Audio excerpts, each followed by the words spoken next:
Hi, I'm Mark Bonto, and welcome to another episode of Comedy on Tap. This week we've got another hilarious comedian on the show today, and we will talk to him. Actually, we're going to talk to him right now. He hails from, I believe it's from Grand Rapids. Yeah. Grand Rapids. And his name is Stephen Chris. Here on Comedy on Tap. Welcome to the show, Stephen. Nice, thanks for having me. Is it Steve or Steven? Steven. Steven? Yeah. So we have to be a little formal. Yeah. Actually, a lot of people try to call me Steve, and it's just like No. I don't. Steven and Stephen Chris. When I started doing comedy, it kind of forces people to say Stephen Chris, and it's like cool. You got to say Steven. Oh, that is kind of cool. Yeah. It's kind of like a comedy team, you know? Yeah, it does. And it just anytime I see someone like in comedy, it's like sports. They refer to you as your last name, Right. but like me, it's just like Stephen Chris, Stephen Chris. It flows. Yeah, It flows. It's pretty catchy. So you're a funny guy. No, it's weird. You've never done at this time of filming Comedy on Tap. You've never done any of my the funny spot rooms. Yeah. But you've got a unique way of comedy. Why don't you start off by saying how did you really get into comedy? You've been doing it. How long you been doing it? I've been doing it like 4 years. I'll say 4 years confidently. Okay, go ahead and say it. 4 years. Yeah, 4 years. I did it passively at first. The way I got started was I was living in Kentucky. I was living in Lexington, Kentucky at the time. There's a comedy club down there, and I was like, I played music, like I was in a band when I was in high school, and so like I thought I was gonna be a rock star, and then that all just like fell apart. And part of me was like, I want to be a lead singer, like I got shit to say, but can I? Yeah, you got to say. Okay, I didn't know. No problem. I was like, I got shit to say, Yeah. and like. I can't sing though, so like I wasn't gonna go be like a singer-songwriter. And then I moved to Kentucky, and there was a comedy club. And like growing up, my mom was like, "Oh, you should be a comedian. You're so funny," you know. And I was like, "Really? Your mom thought you were funny?" Yeah. My mom used to always like. She used to say something. She would be like, "If I didn't have you around, I don't think I'd laugh like half as much as I do." And I was just like, that always just stuck with me. And of course. She was always like, "Yeah, you should be a comedian," like just kind of joking, like because I never thought of it as a possibility. I watched those people on TV, and it was like they did that somehow, you know. Right. But this comedy club, they did an open mic, and they. Like once a month they would put like 30 people up, or like 30 or 40 people. You all drew numbers and you just tried to like get a good spot, but they would pack the club, so like you got really spoiled. Like when I first started doing it, I got a couple good laughs, and then like I was just like, okay, I'm good at this, you know. And then like started doing it in bars and stuff, and I was like, I'm terrible at this. Like this is so bad. But so the first time it was an open mic at that club? At that club, yeah. Yeah, the way I actually got into comedy it's pretty inspiring, is that this guy, I went to that club because I was like, you know, maybe I'll put my mom's suggestion to work, and I went to the club to just see comedy on like the amateur level. I had never done that before. Right. And the first guy that when I'm sitting there going like, ooh, I don't know if I could, people might not like me. And the first guy that went on stage his name is Hunter Palmer, and he was a paraplegic. Like he's in a chair, he couldn't move anything but his head and like his hand to hold the microphone. And he was like, he just rolled himself on stage, and everyone was just kind of like looking around like, what is this? Like, what is this? And it got really awkward. And it's true, it's not an act. He was truly like, I mean, it was, people used to joke about it once we got to know him, but like if he got a big laugh, his leg would shake. But like that was the only way you could tell that like Hunter was feeling good. And so he goes on stage. Pretty unique way. And he's one of the nicest. They're always just the nicest people. Sure. And like he was just a sweet guy. And he goes on stage and he's just like, I'm Hunter Palmer. I'm a gay paraplegic. And he's like, I know what you're thinking. Not another one of these. And then he's like, but let me tell you, I've got 99 problems, but a bitch definitely ain't one of them. And that was his opener every time, and he killed with it, and it just like released this tension. And I was just sitting there. So that helped you.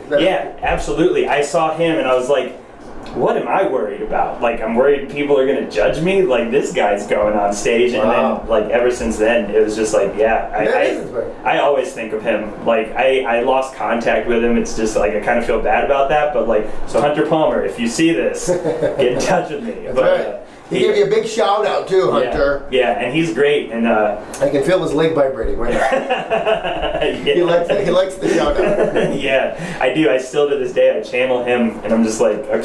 So from there, what did you do from there? You just started, hey, this is pretty cool. You liked it? I went on stage, and I wore glasses, like fake glasses, because I thought I saw those pictures. I thought that would help, and I wore them, and I went on stage and started off rough, and then I made an odd joke, and it got a big laugh, and it was that moment where it's just like, well, this is better than any drug I've ever taken. I'm going to do this now. Most comedians think that. Yeah, and I hear people cite that moment all the time, and it's absolutely true. Like, you just get that one big laugh, and you're like, oh, that's what this is. Okay. So you've been going around to the comedy clubs around the area, around the state since then? A whole lot. You're from Grand Rapids, right? Yeah, I live in Grand Rapids. I actually, I spend a lot of time, that's why, I say I've been doing comedy for 4 or 5 years, but it's been kind of passive, because in Kentucky I could only do it once a month, and so I was doing it. Right. And then I lived down 20 minutes outside of Austin, Texas for about a year and a half.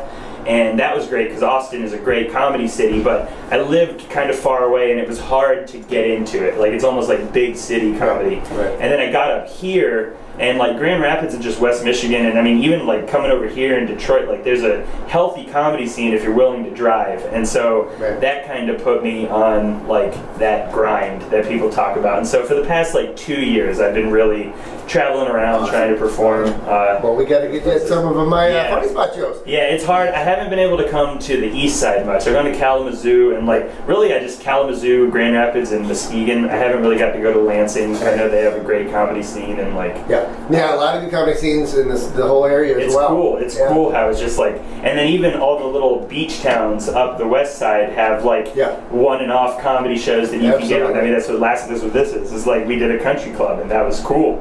Candlestick, is that what? Candlestone? Candlestone Comedy Night. That's in Belding, Michigan? Yeah. Yeah, it was cool. It was a country club. We performed on the back porch overlooking the golf course. Sun was setting. I was like, this is, I feel classy. I've been doing it for 38 years. I just, for the first time, did a brewery the other night. Nice. First time ever in 30 years, and it was outside, and it was I've done stadiums and outside venues before, but this was unique. Yeah. It was really cool. Yeah, very cool. It was a very unique experience. Yeah, you've got this, now we talked about this before the show, you've got this great comedy look. People say that about me, because they look at me and laugh. When you walked out of the house, I was like, that's Mark Bonso. That's the comedian guy. Yeah. Our producer says that as well. I'm kidding you. But you've got this great comedy look, and which all comedians, it's what an attribute to have, right? And so you've got the hair, you got the look, you got the hat, and you said there's a story about the hat. That I want to make sure we get that. This hat's been with me since I've worn it every time I've gone on stage. One time I took it off, and I remember the one time that I took it off, but I've always just worn it. The hair's new. I just started growing this out, but I like it's not real new. You've had it for I've had it, for 2070s, but the long hair. But I like how it blends together. And the hat, though, it's been it's gotten me some shit. People. Well, what's the story? There's a story. Oh yeah, the story. So back when I was in high school and stuff, so I've had this hat for 8 years, right. And I was trying to be the rock star kid playing in bands and stuff, and I was like, I'm gonna buy a fedora, and I went out trying to be just Haven't we all said that? Right, and I was just walking around the mall, and I went into the Pacific Sunwear store, and this hat was just sitting on clearance and whatever, and I was just like, ah, and I picked it up, and it was $60, and my rock star brain was like, yeah, that's worth it, I'll pay $60 for that hat. And I go and I checked out, and the lady rung it up, and it was on sale, and I got it for $9, and I was just like, huh, okay, yeah, $9. And then I got it, and I realized just kind of how stupid it looked, and then I was like, I'm not gonna wear this hat, I don't, and it just kind of, I held on to it, and then I never wore it. I wouldn't ever use it. And then one day when I was like, I'm gonna try comedy, and I just saw the hat, and I was like, I'm gonna wear that hat, I'm gonna just try it. The one I hate. Yeah, exactly. Yeah. And it was just because I don't know, it just gives you that Your character. Yeah, it makes you not take yourself so seriously, I guess. And I joke now because it's just kind of become oh, the guy in the hat, because it makes me stand out from all the other angry white guys that are doing comedy. That's right. Yeah. Yeah, and it You're not just a normal angry white guy. Right, I'm a guy in a hat. And the hair and the look. And it's a silly hat, but it's a classy hat. Absolutely. So people. It's a fedora. Yeah, the people that get it love it, and the other people are get rid of that hat. Just take that off. No, you know? don't listen to that. No, I don't. Mom knows best, right? What does she think about the hat? She likes it. Well, there you go. She same thing you said about like you look like a. I've had people say like you look like a comedian. And I'm like, yeah, that's. I want that. I think it's part of your profile page. So we're going to get at the end of the show. We're going to get to your contact information and all that stuff. But I know on your profile page of Facebook, I think you have that hat and stuff still, right? Yeah, Okay. yeah, it's all a part. And like even a lot of people are just like, "Where's the hat? Yeah. Where's the hat?" Like I'll go to shows where I'm not performing and I just don't wear the hat. So you know. now, but that brings me into this next part. So what kind of comedy would you say you do? You do observational comedy? You do Definitely like introspective comedy. Like Richard Pryor and Louis C.K. are probably my two favorite. I was going to ask comics. about that. Yeah, so like those guys and how they just kind of put it all on themselves, and they're like, "Here, laugh at me, you know, make you feel better," sort of thing. And like that's kind of when I first started. Actually, like when I first started, I was in a really like long-term relationship, and I was really like comfortable in that part of my life. And a lot of the stuff I was writing was like commentary and observational and stuff. And then we broke up, and it all shifted and just became really introspective humor. And just like I started doing that, and I was just like, this is way more fun because it's so much more true. I know that I'm telling the truth, and they think I'm just joking, and they're you know, it's like this weird, like putting yourself beneath the crowd to help them feel better. Oh yeah, And it's absolutely. like, I like that a lot better than being like, you suck, this country sucks, blah blah blah. You know, I love George Carlin, but I don't like to do that kind of comedy. Yeah. Do you have a bit or a line or something that we can? Steve and Chris line or a joke that we can you want to maybe a good example. Yeah, I'll give you a. This is my favorite joke I'm telling right now. Like is so like it's all true, and it's like just kind of a bit. Is that like I was recently diagnosed with like depression, and that makes a lot of sense. I've been suffering it my entire life. When I was 16, thought about killing myself, but I thought that was just because Creed was my favorite band. And then it's like I go on, and it's like turns out it's much worse than that. I've been going to therapy for it, and that's been pretty useless because like on the third time going, my therapist was just like, you know, Steven, like what you've been doing for yourself, you seem to be on the right track, like I think you're going to be okay. And I was just like, dude, you're my therapist, like you're supposed to be making this all better. That'd be like if my boat sank and I just started swimming for like 3 miles, and then the Coast Guard sailed up next to me and was just like, nice technique, and then just sailed away. Like exactly, good point. Good point. And that one to me is like, that's a good bit. That is a good bit. That is really a good bit. Deep, gets into like depression and mental health, but just funny. And it gets good responses. Yeah, that one. That one's hard to do in bars and stuff because you need people's attention to get the whole. What are your favorite? What makes a good show for you? Atmosphere of the show. Like I like it when people are there for comedy. Sure. Like if people showed up and they're like, yeah, we're going to a comedy show, they're a lot more open-minded.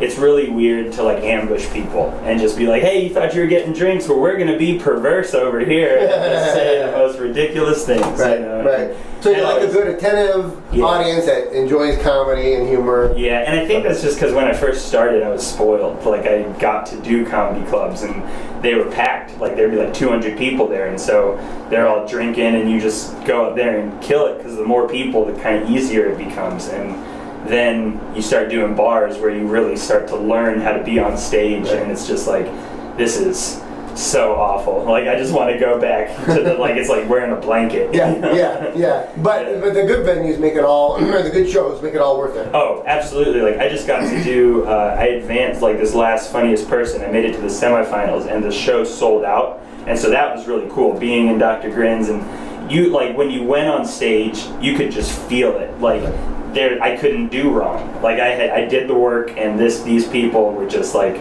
there to laugh, and it was just like this is where I want to exist, but you got to do all the bars to. Oh yeah, definitely. Yeah. So you've been doing it for 4 years. Mm-hmm.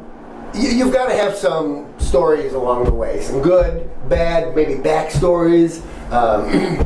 Bouncer stories, comedian stories, women coming up and mauling you stories, like some of your good buddies. There's something you've got to have. I mean, every comedian has a lot of them. No, there's just a, Yeah, there's some good like one. Well, last night reminded me of like it was the best show I've ever had, but it was in Muskegon, and I got booked. We were playing at this like Tatra Hall. It's like a VFW sort of just club, Right. and we get there, and it's just like really old people, and they're just like they have like leather on and cowboy hats, and it's just like.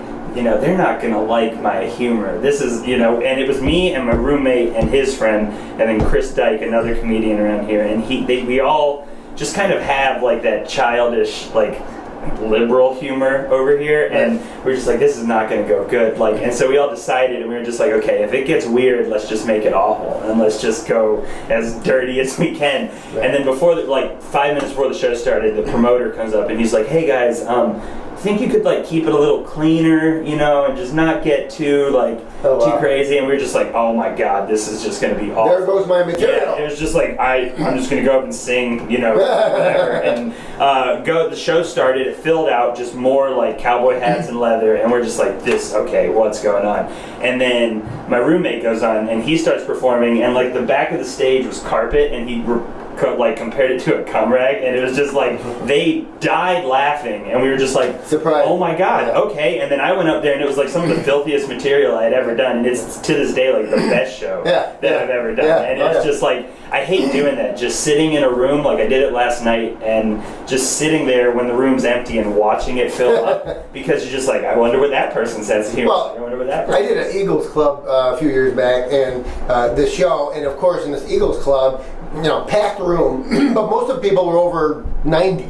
I mean, it seemed. And so I looked around, and I'm laying, and I do mostly clean stuff anyway, so I'm okay, but it was my show, and I had 6 other comedians, something like that, and I thought, well, they're gonna, so I told my comedians, whatever, but they still did their stuff, and I tell you, this audience just loved it. Yeah, it's like that's what even last night driving from Grand Rapids to Candlestone, it's like you're going down these country roads, there's cornfields and farmhouses, and it's like, I was like, are they playing a joke on me? Like, is this not a real venue? Yeah. And then you get out there, and it's just like all old white people from this town. It's like, okay, what are they gonna think? And I went all over the place. I did some weird jokes, I did some clean jokes, and like they came with me everywhere. Right. And so it's just, you can't judge a crowd, even You though can't. It's hard to tell. Yeah. Where are we going to see you? We're coming to the close. Where can we see you? If the audience out there wants to see Stephen Chris, the funny guy, where can they see you? Where can they go? Where are you going to be? Well, I help host a show it's like second and fourth Tuesday down in Grand Rapids. It's at Mulligan's Pub. Oh. It's a pretty cool room. Didn't do my homework. I didn't know that. It's like my roommate also does comedy. He tries to Who's your roommate? produce Tyler Charles. Okay. He's also local. Does he co-host the show? Yeah, he is the one more. Him and his like friend Scott Ryan have Easttown Clowns, and they're trying to get a few shows around the Grand Rapids area, try to just open up the scene. Right. And so they kind of put it all together. I just kind of help, at the show, more like PR stuff, and like help host a little bit. But awesome. So like. Assistant to those guys. But, I'm always there. Usually I'll open the show, just kind of get the crowd warmed up and stuff. And it's a tough spot. Opening is hard to do, isn't it? That's something I prefer that. Good. Well, that's interesting. I never heard anybody say that before. I learned it. I was watching an interview. Jay Leno used to say that he used to go up after Richard Pryor. He would explicitly ask to go up after Richard Pryor, because Richard would go up and just exhaust the crowd. Right. And then if Jay Leno went up, and if his jokes got laughs, then that meant that they were really funny, not just this crowd's got something going. And so I took that and was just like, well, if I open the show and they're cold and you get big laughs, then that's a really funny joke. But isn't it hard? But isn't it harder to get those laughs? Yeah, it's very. Because cold is a good word. They're not used to laughing. Right.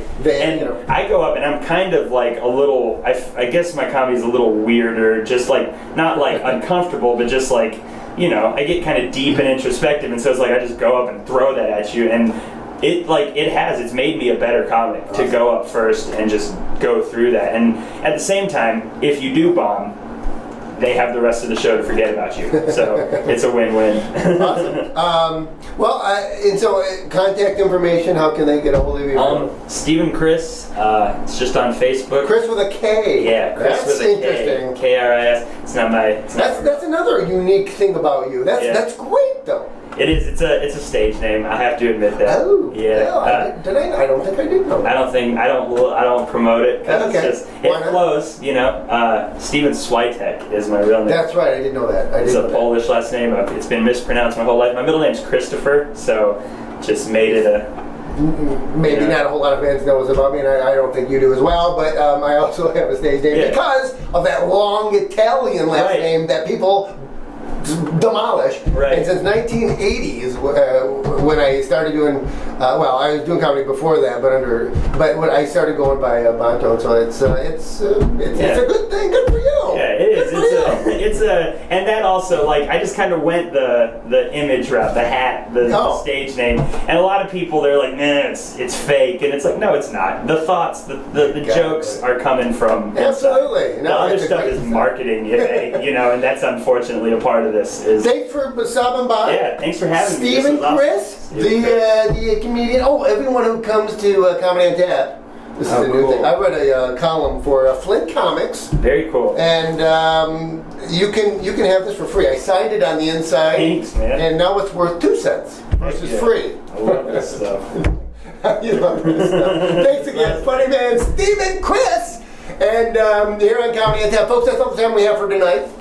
Tune in again next time on Comedy on Tap. I'm Mark Bonto. Everyone have a funny night. Good night, everyone. All right, let's